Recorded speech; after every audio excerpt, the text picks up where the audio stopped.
Hello, जय हिंद दोस्तों। मैं शुभम आपका स्वागत करता हूं आपके अपने इस यूट्यूब चैनल शुभम में क्लासेस में। जैसा आप सभी को पता है, आज संडे है और हर संडे को हम एक आर्मी का कंप्लीट पूरे 50 प्रश्नों का मॉडल पेपर डिस्कस करते हैं।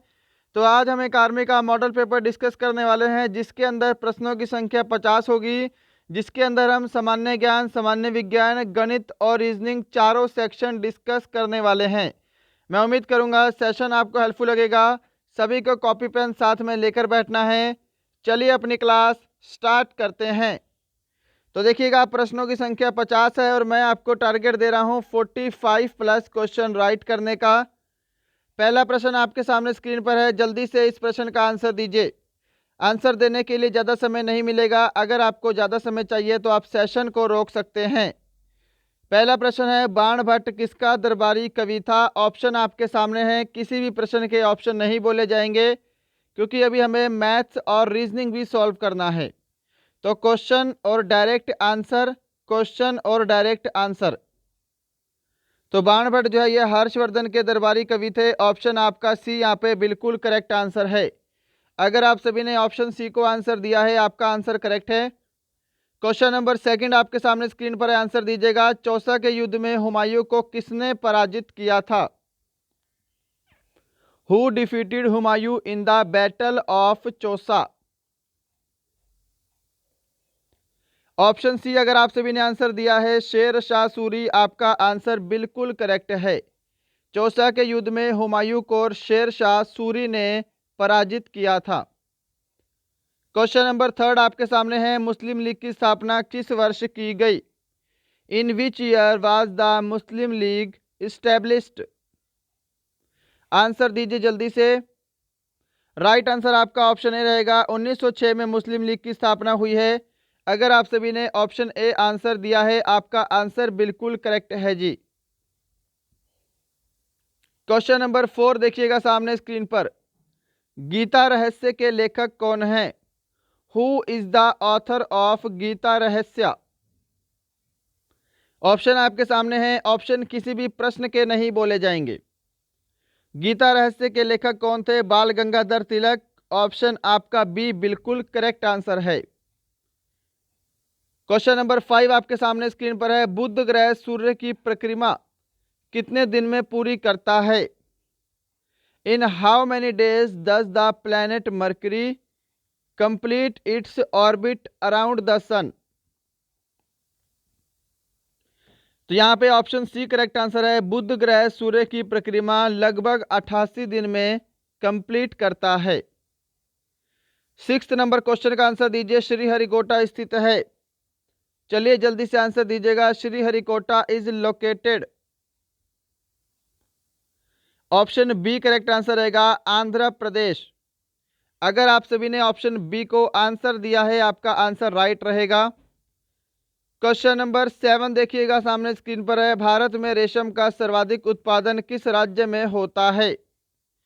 Which state is the largest producer of silk in India? तो रेशम का सर्वाधिक उत्पादन होता है कर्नाटक में। ऑप्शन आपका सी यहाँ पर बिल्कुल राइट आंसर है। क्या सभी ने ऑप्शन सी को आंसर दिया है?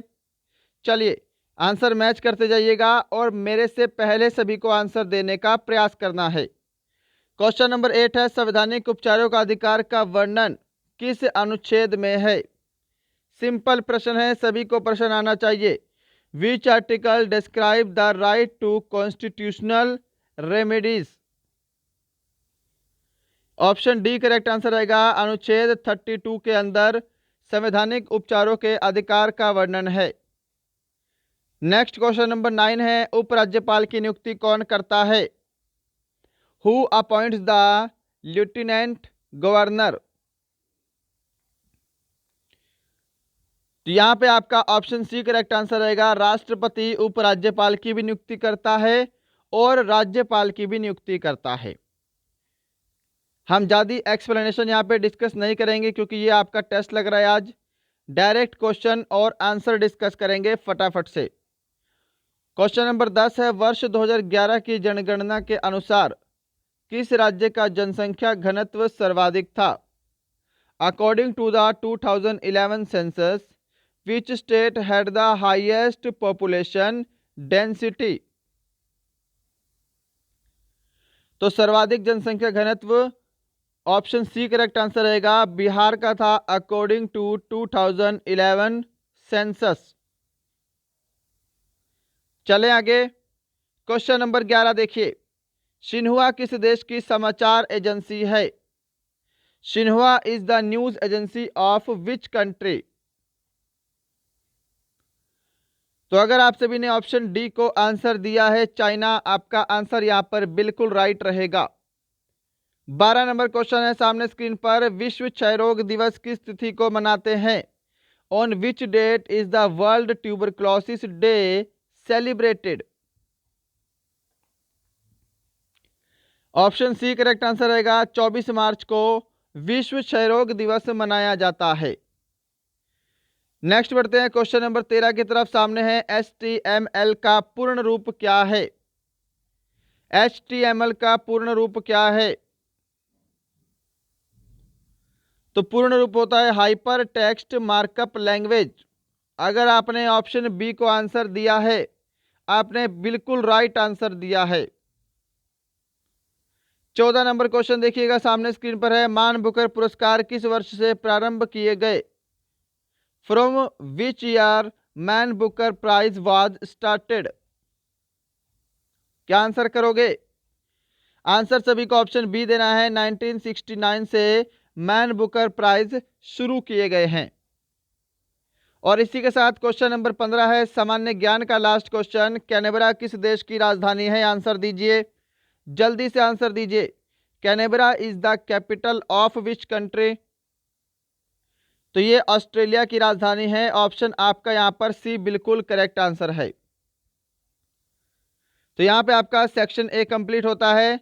नेक्स्ट बढ़ते हैं सेक्शन बी सामान्य विज्ञान। 16 से 30 प्रश्न आंसर देंगे इस प्रश्न का, और जब लास्ट में आपको स्कोर कमेंट करना है तो आपको सेक्शन वाइज कमेंट करना है कि सेक्शन ए में कितने सही हुए हैं, सेक्शन बी में, सेक्शन सी में और सेक्शन डी में, और लास्ट में सभी को टोटल बताना है, टोटल आपका कितना स्कोर हुआ है।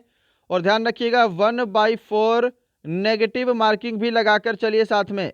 जो क्वेश्चन बिल्कुल नहीं आता उससे छेड़खानी मत करिए, उसको छोड़ दीजिए। जो बिल्कुल परफेक्ट आता है बस उसी का आंसर कीजिए। 1/4 नेगेटिव मार्किंग लगाने के बाद आपको स्कोर कमेंट करना है, आपका स्कोर कितना है। ध्यान रखिएगा एक प्रश्न आपका यहाँ पर 2 नंबर का रहेगा, इस हिसाब से आपको स्कोर कमेंट करना है। चलिए 16 नंबर क्वेश्चन देखिएगा, मानव शरीर का सबसे बड़ा अंग कौन सा है? तो ऑप्शन सी अगर आपने आंसर दिया है त्वचा, आपका आंसर बिल्कुल करेक्ट है। हमसे ध्यान रखिएगा ऑर्गन पूछा है, अगर आपसे पूछता ग्रंथि यानी कि ग्लैंड, तब आपको यकृत आंसर करना था।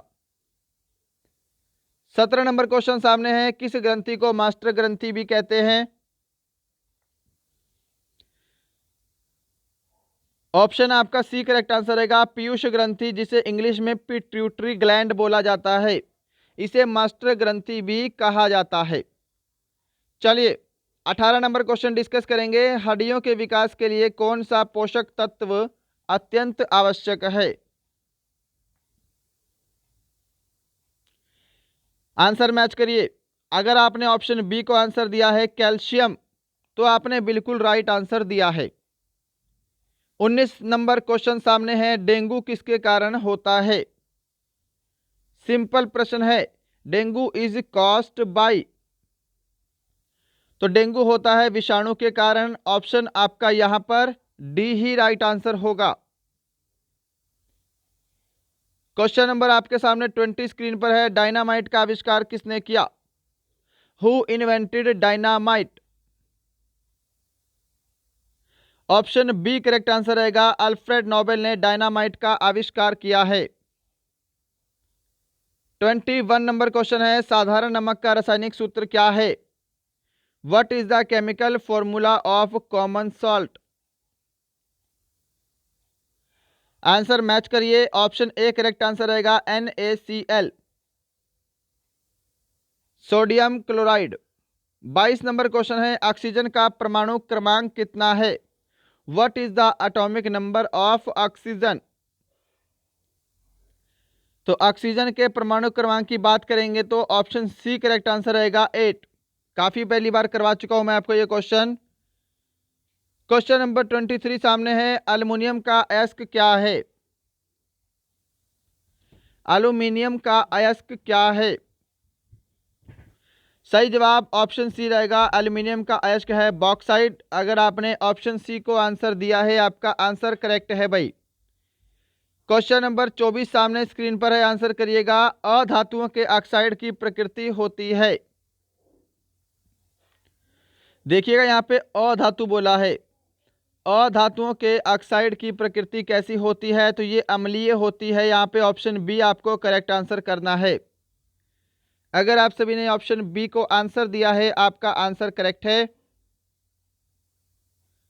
क्वेश्चन नंबर 25 सामने है, फाउंटेन पेन का आविष्कार किसने किया था?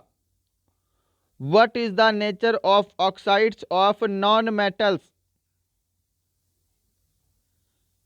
ऑप्शन सी करेक्ट आंसर रहेगा, वाटरमैन। फाउंटेन पेन का आविष्कार किया था वाटरमैन ने। 26 नंबर क्वेश्चन सामने है, E is equal to MC² formula किसने दिया था? बताइए, वेरी वेरी इंपॉर्टेंट क्वेश्चन है जी। ऑप्शन सी करेक्ट आंसर रहेगा, आइंस्टीन ने दिया था। अगर आपने ऑप्शन सी को आंसर दिया है, आपका आंसर बिल्कुल करेक्ट है। नेक्स्ट है क्वेश्चन नंबर 27, सिलिकॉन कैसा पदार्थ है? What kind of material is silicon? तो सिलिकॉन जो है यह एक सेमीकंडक्टर है, यानी कि अर्धचालक है। ऑप्शन सी आपका करेक्ट आंसर है। चलिए 28 नंबर क्वेश्चन डिस्कस करते हैं। सूर्य की किरणों में कितने रंग होते हैं? ये क्वेश्चन कई बार करवा चुके हैं, गलत नहीं होना चाहिए। How many colours are there in the sun's rays? सूर्य की किरणों में टोटल 7 रंग होते हैं। ऑप्शन आपका डी राइट आंसर हो गया। इसी के साथ क्वेश्चन नंबर 29 है, सामान्य विज्ञान का second last question. Solar cooker में किस दर्पण का प्रयोग किया जाता है? विच mirror is used in a solar cooker? Option A अगर आपने आंसर दिया है अवतल दर्पण, आपका आंसर बिल्कुल क्लियर है। सोलर कुकर में अवतल दर्पण का प्रयोग किया जाता है। क्लियर है? चलिए बढ़ते हैं नेक्स्ट क्वेश्चन की तरफ। और उससे पहले अगर आप सभी ने अभी तक हमारी ई बुक्स नहीं ली हैं, हमारी इस समय 2 ई बुक अवेलेबल हैं। एक हमारी है GK GS one liner subject wise, जिसके अंदर आपको 2800 प्लस प्रश्न मिलेंगे पढ़ने के लिए, और दूसरी हमारी ई बुक है मॉडल पेपर वाली। क्लियर है? अगर आपने अभी तक नहीं ली है तो आपको क्या करना है, दिए गए नंबर पे आपको पेमेंट प्रोसेस दिखाई दे रहा है, दिए गए नंबर पे आपको पेमेंट करना है और आपको व्हाट्सएप पे स्क्रीनशॉट भेज देना है। इस नंबर पे आपको हमारी ई बुक 10 से 15 मिनट के अंदर व्हाट्सएप पर भेज दी जाएगी। आप चाहो तो इनका बाद में प्रिंट निकाल कर भी पढ़ सकते हैं। नेक्स्ट है क्वेश्चन नंबर 30 और सामान्य विज्ञान का लास्ट क्वेश्चन है, समुद्र की गहराई का पता लगाने के लिए किन तरंगों का उपयोग किया जाता है? बताइए जल्दी से, ऑप्शन सामने स्क्रीन पर हैं और आंसर मैच करिए। ऑप्शन सी अगर आप सभी आंसर दे रहे हैं अल्ट्रासोनिक वेव यानी कि प्रस्रव्य तरंगे, आपका आंसर बिल्कुल करेक्ट है। तो गाइज यहाँ पे आपके सेक्शन ए सामान्य ज्ञान, सेक्शन बी सामान्य विज्ञान दोनों कवर होते हैं। सेक्शन सी डिस्कस कर रहे हैं मैथ्स। टेस्ट कंप्लीट लगाइएगा, कॉपी पेन साथ में लेकर बैठिएगा। आज बहुत दिनों बाद आपका मॉडल पेपर लग रहा है, तो मैं उम्मीद करूंगा सभी विद्यार्थी टेस्ट को बिल्कुल कंप्लीट लगाएंगे। चलिए क्वेश्चन की स्टेटमेंट थोड़ी सी लंबी है, तो जो इंग्लिश मीडियम वाले स्टूडेंट हैं वो इसको इंग्लिश में रीड करिए। हम प्रश्न को हिंदी लैंग्वेज में सॉल्व करते हैं। क्वेश्चन है कि किसी परीक्षा में सफल होने के लिए 33% अंक निर्धारित किए गए। एक विद्यार्थी ने 210 अंक प्राप्त किए और 21 अंक से फेल हो गया, तो कुल पूर्णांक ज्ञात करो। कुल पूर्णांक कितने होते हैं? 100% की वैल्यू पूछ रहा है आपसे। देखिए अब किसी विद्यार्थी ने 210 अंक प्राप्त किए और 21 अंक से फेल हो गया, यानी कि अगर इसके 21 अंक और आते तो वो विद्यार्थी क्या होता? पास हो जाता। क्लियर है? और पासिंग परसेंटेज कितने हैं?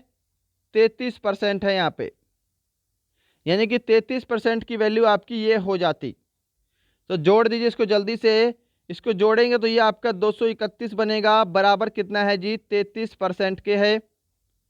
अब देखिए 33 से अगर मैं 231 को कैंसिल करूंगा तो ये 7 टाइम में जाएगा आई थिंक। 7 21 अंसिल 2, 7 21 और 2 23, बिल्कुल करेक्ट है। तो 33 को अगर मैं इससे भाग करूंगा तो 1% की वैल्यू कितनी आ जाएगी, यहाँ से 7 आ जाएगी। हमको टोटल अंक बताने हैं, यानी कि 100% की वैल्यू बतानी है। अगर 1% 7 है तो 100% कितना होगा, 700 हो जाएगा। ऑप्शन आपका सी राइट आंसर है। आंसर मैच करो। अब सभी ने 700 आंसर दिया है ना। चलिए क्वेश्चन नंबर आपके सामने है 32, स्क्रीन पर आंसर दीजिए इसका जल्दी से कि 500 रुपए के 20% का 15% का 10% कितना होगा। तो बढ़ते हैं सॉल्यूशन पे। देखिए 500 रुपए के 20% यानी कि 20/100 का 15% का 10% कितना होगा, ये आपको बताना है।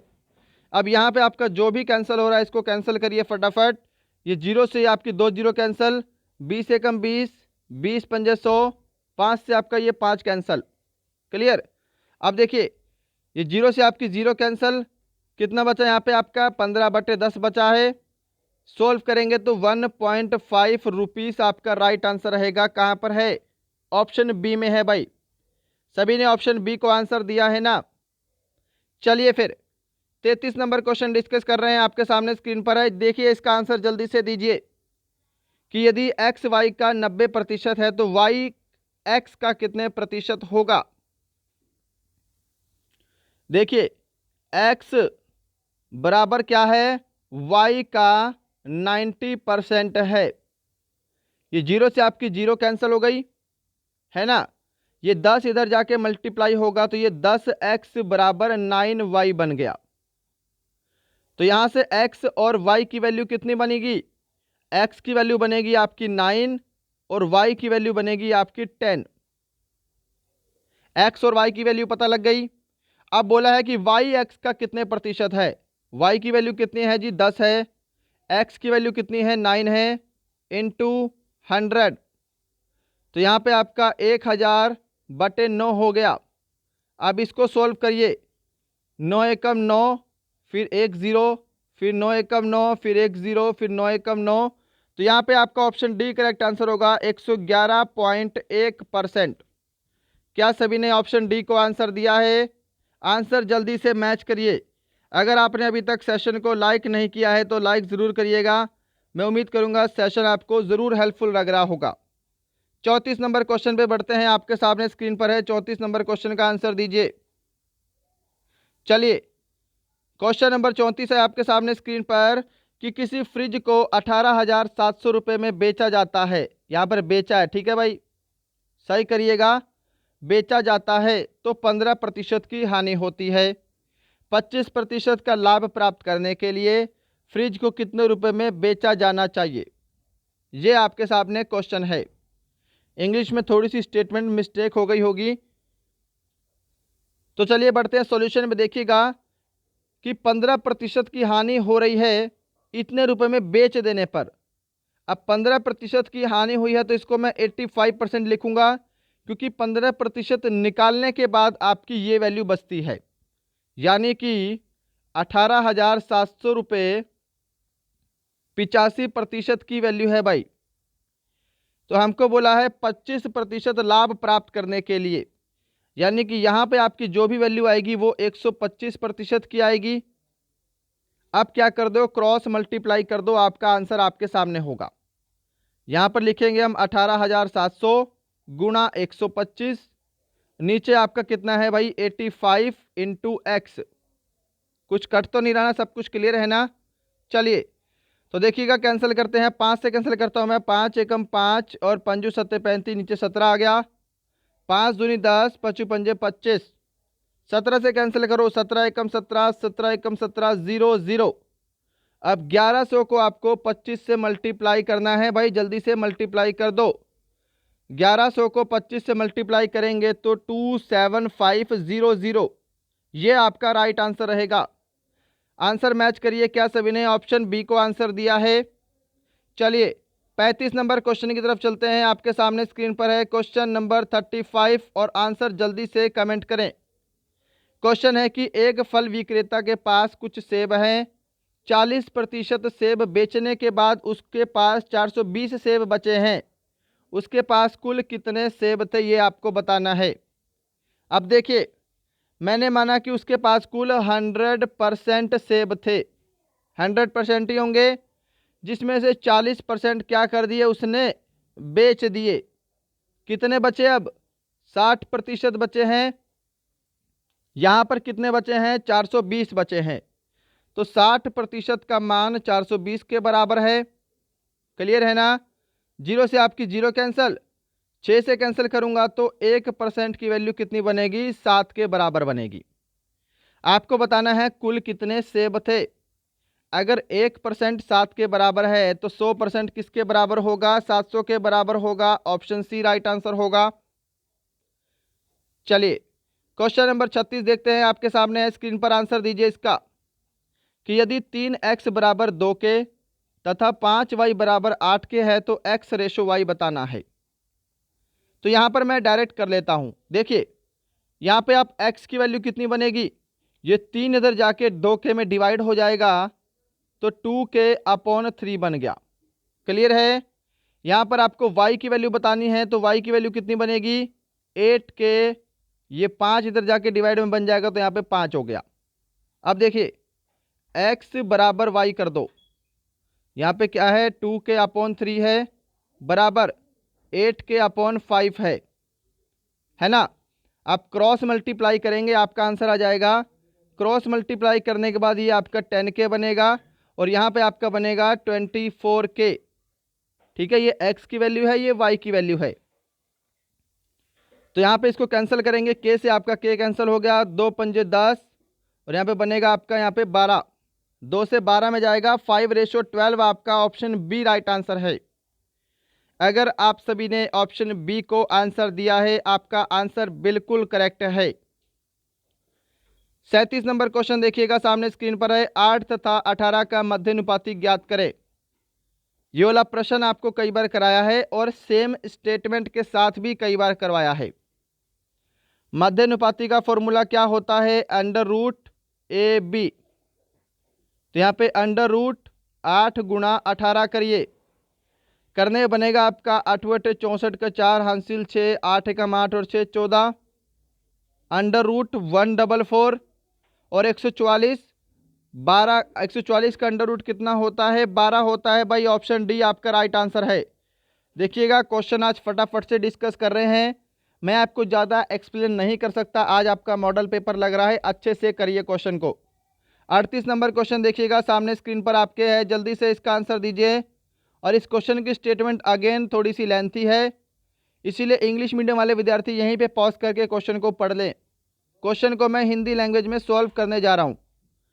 क्वेश्चन है कि 10 वर्ष पहले गीता और सीता की आयु का अनुपात 3:5 था, उनकी वर्तमान में अनुपात है 2:3। 20 वर्ष बाद उनकी आयु का अनुपात क्या होगा। देखिए ये सेंटर में मैंने लिखा है परसेंटेज, ठीक है। 10 वर्ष पहले जाएंगे तो गीता और सीता, इनकी आयु का रेशो था कितना, 3:5। प्रेजेंट में कितना है जी, 2:3 है।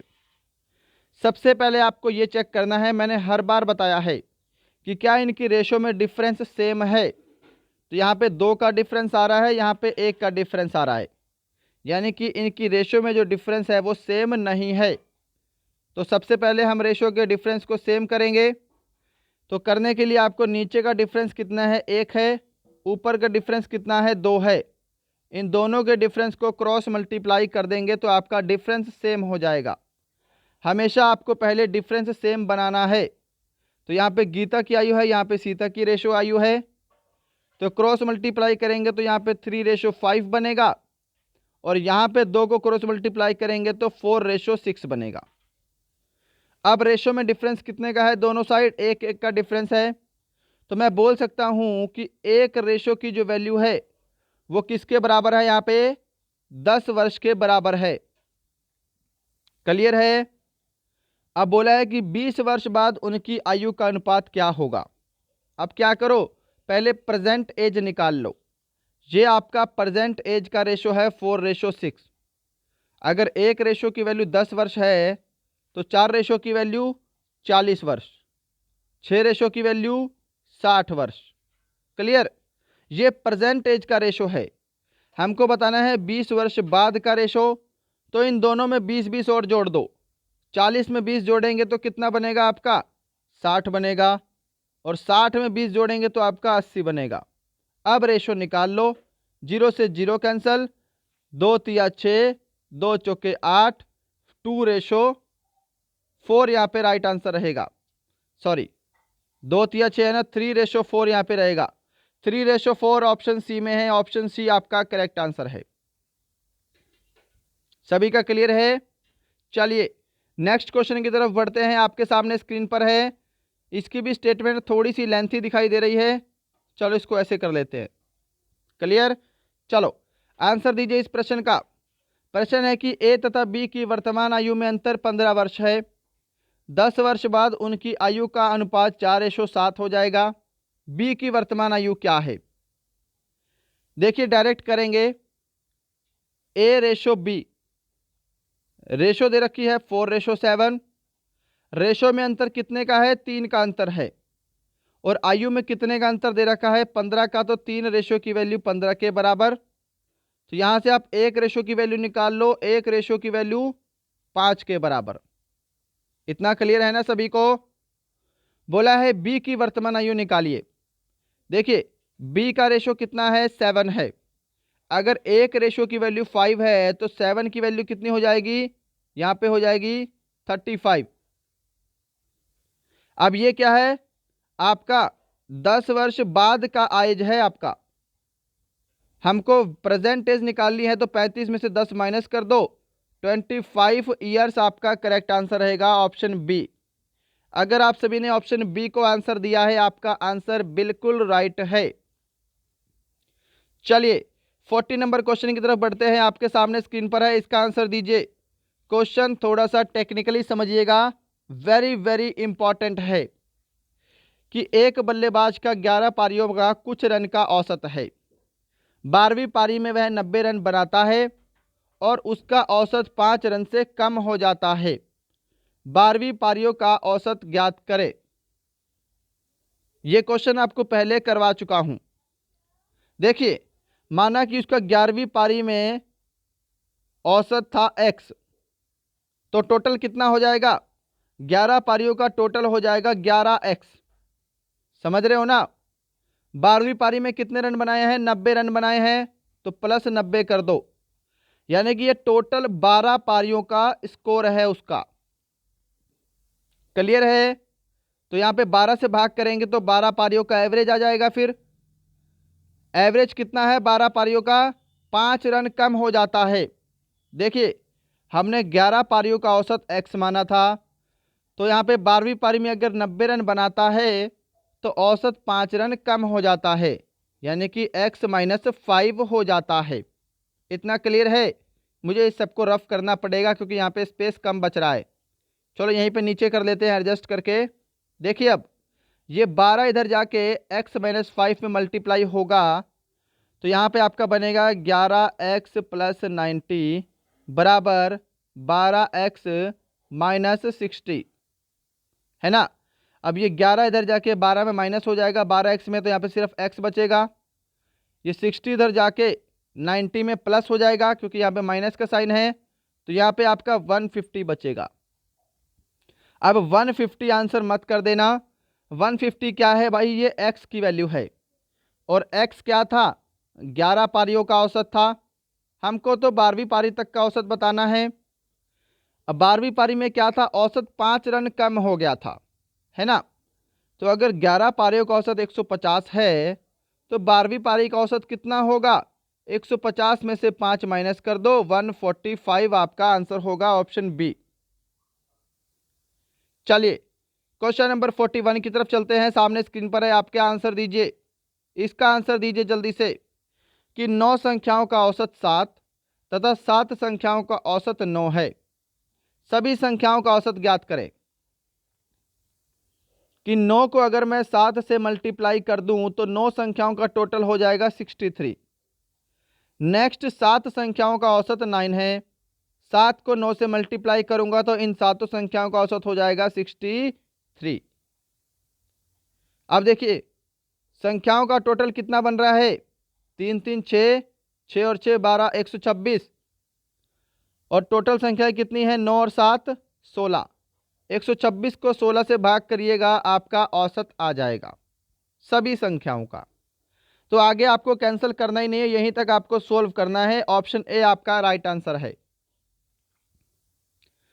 क्वेश्चन नंबर 42 आपके सामने है। फटाफट से प्रश्नों को डिस्कस कर रहा हूं, ज्यादा समय नहीं दूंगा, फटाफट से आप भी आंसर दीजिए। लास्ट में सभी का स्कोर कमेंट बॉक्स में भी चाहिए मुझे। क्वेश्चन नंबर 42 है कि कोई ट्रेन एक बिजली के खंभे को 12 सेकंड में तथा 150 मीटर लंबे प्लेटफार्म को 18 सेकंड में पार करती है। ट्रेन की लंबाई क्या है? तो देखो इसको हम क्या करते हैं, स्पीड वाले फॉर्मूले से सॉल्व करेंगे। स्पीड का फॉर्मूला होता है डिस्टेंस अपॉन टाइम। देखिए माना मैंने ट्रेन की लंबाई क्या है, एक्स है। माना ट्रेन की जो लंबाई है वो क्या है भाई, एक्स है, क्योंकि ट्रेन की लंबाई ही तो निकालनी है। देखिए अब कि कोई ट्रेन किसी बिजली के खंभे को 12 सेकंड में पार करती है। ट्रेन की लंबाई एक्स है, बिजली के खंभे को पार करती है 12 सेकंड में। इतना क्लियर?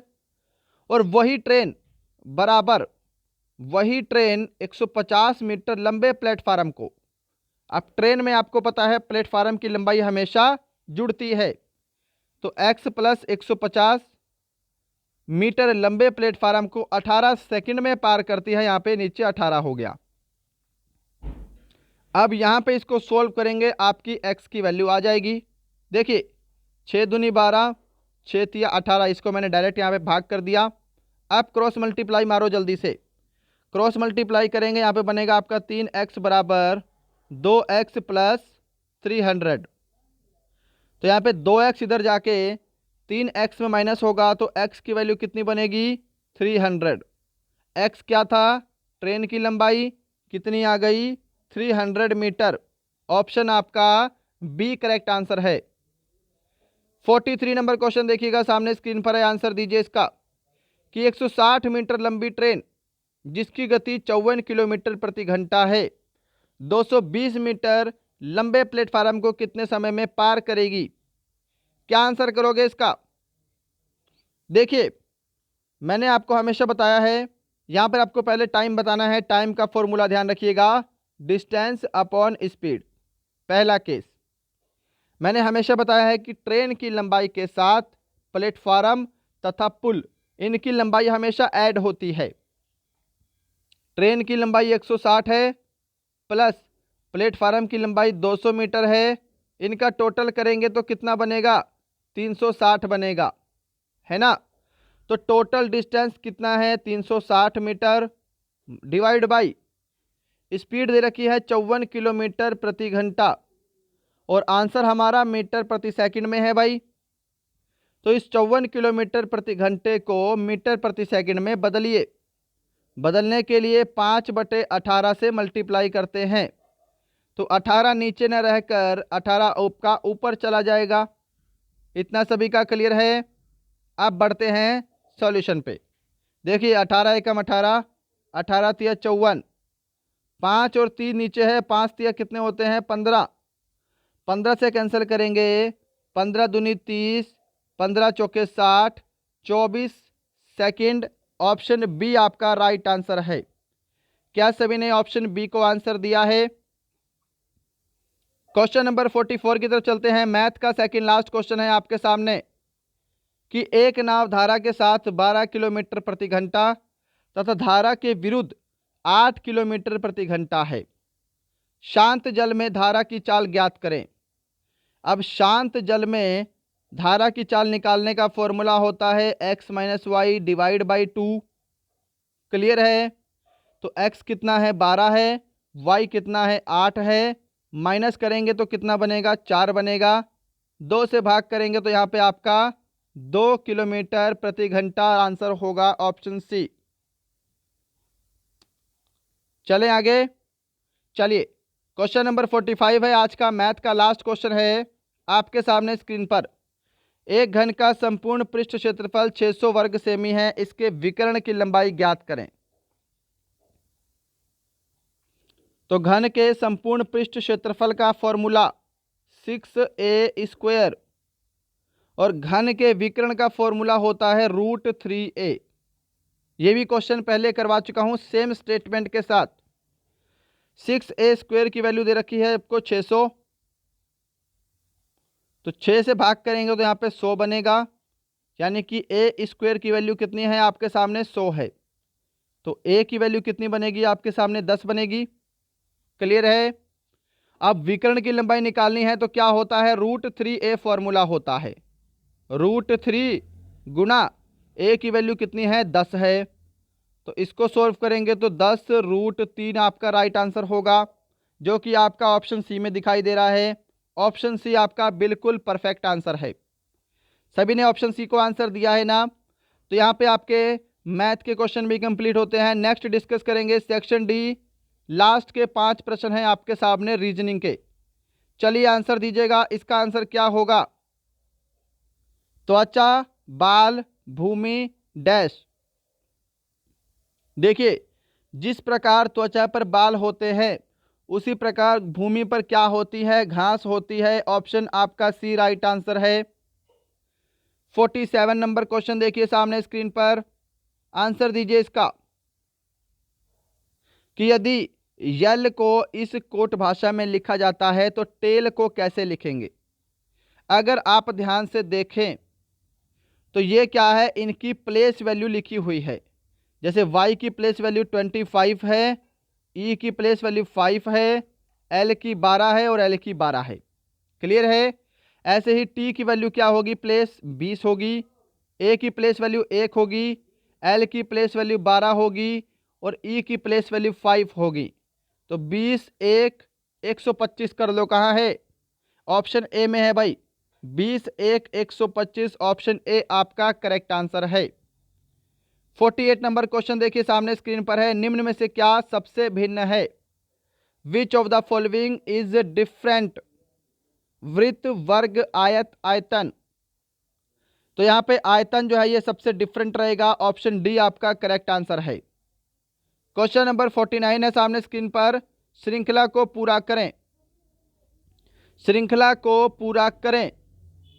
तो देखिए यहाँ पे 26 में 3 जोड़ेंगे तो 29, 29 में फिर कितना जोड़ेंगे? 4 जोड़ेंगे तो 33, 33 में आप 5 जोड़ेंगे तो 38, तो आगे 38 में आपको 6 जोड़ना पड़ेगा। 38 में 6 जोड़ेंगे तो 44 बनेगा। ऑप्शन आपका सी करेक्ट आंसर होगा। इसी के साथ क्वेश्चन नंबर 50 है आज का लास्ट क्वेश्चन। अभी तक आपने सेशन को लाइक, शेयर एंड सब्सक्राइब नहीं किया है तो ज़रूर करिएगा। मैं उम्मीद करूंगा सेशन आपको ज़रूर हेल्पफुल लगा होगा। क्वेश्चन है कि अनीता उत्तर की ओर कुछ दूर चलने के बाद अपने दाएं ओर मुड़ती है और कुछ दूरी तय करने के बाद पुनः दाईं ओर मुड़ती है। अंत में अपने बाईं ओर मुड़ती है। किस दिशा की ओर जा रही है? देखिए सॉल्यूशन पे चलते हैं कि अनीता उत्तर की ओर कुछ दूर जाने के बाद अपने दाईं ओर मुड़ती है, फिर से दाईं ओर मुड़ती है और लास्ट में अपने क्या है बाईं ओर मुड़ रही है ना। वह किस दिशा की ओर जा रही है? तो वह पूरब दिशा की ओर जा रही है। ऑप्शन आपका ए राइट आंसर है।